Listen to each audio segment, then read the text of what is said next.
Hello, fellow bibliophiles, and welcome back to Blatantly Bookish. I'm Marissa, and today I wanted to have a brief little chat with you guys about a book that I just started reading and I'm very, very excited about, and that is Wild for Austen, a rebellious, subversive, and untamed Jane by Devoney Lozer.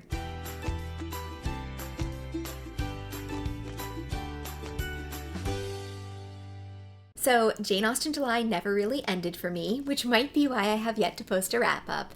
I probably will very soon, but I've just been kind of slowly going through Jane Austen-related books and things in the almost non-existent free time I've had lately.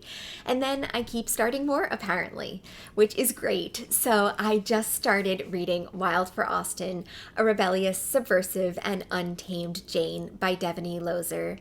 I was kindly sent this by St. Martin's Press, and it comes out on September 2nd, so very, very soon. I was delighted to hear about this new release, mainly because of its subject matter, of course. It's written by Devoney Lozer, who is an Austen scholar and professor at Arizona State University. She also wrote the book Sister Novelists, the trailblazing Porter sisters who paved the way for Austen and the Brontes, which I feel like a lot of people were talking about on BookTube not terribly long ago. Anyway, Wild for Austen is all about how Jane Austen's writing, her life and her legacy, can be described as wild. It's about both Austen's innate wildness and how society has gone wild for her. So much of the modern day perceptions of Jane Austen and her works are influenced by this incredibly stuffy Victorian veneer.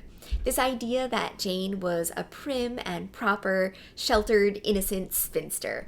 It's a legacy that her own family carefully cultivated and contributed to. Between James Edward Austen Leigh's memoir of Jane and Cassandra's curation of which of Austen's letters survived, but Austen's writing and its interpretations and scholarship tell a very different story and give Austen a much more nuanced legacy. I think a lot of people are still surprised when they read Austen for the first time and discover how witty she is and how funny she is and how her writing is anything but boring and stuffy.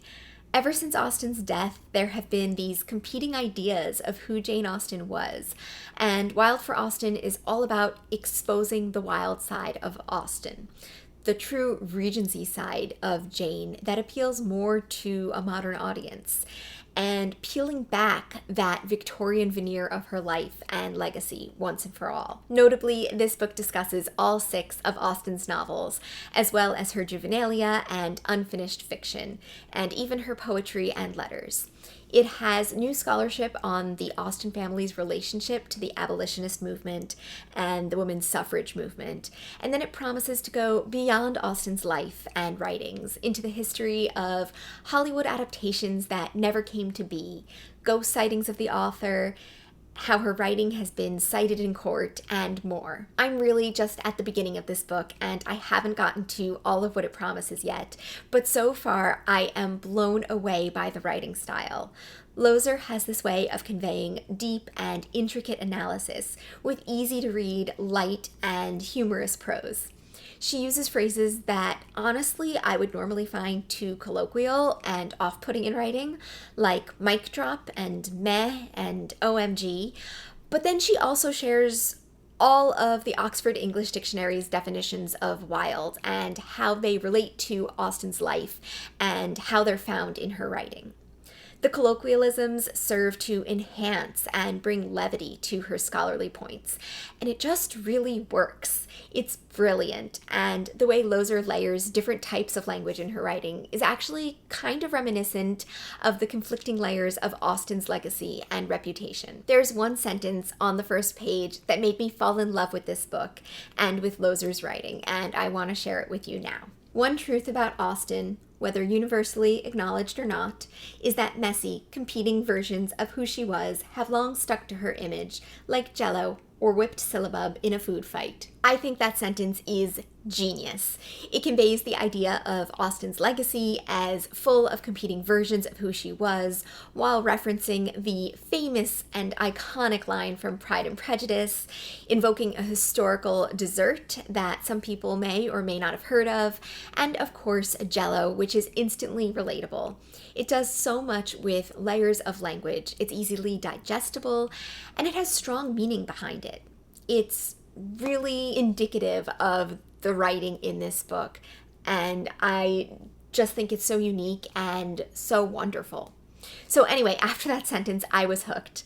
I will probably do a whole review of this one when I finally have time to finish it, but so far it is absolutely amazing, and I just wanted to talk about it before it comes out.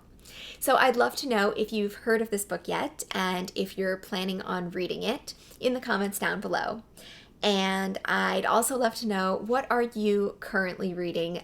What are you currently enjoying? And what are you excited about recently in the bookish world? Please let me know all of the things in the comments down below. And until next time, I look forward to seeing you in another bookish video very soon. Bye!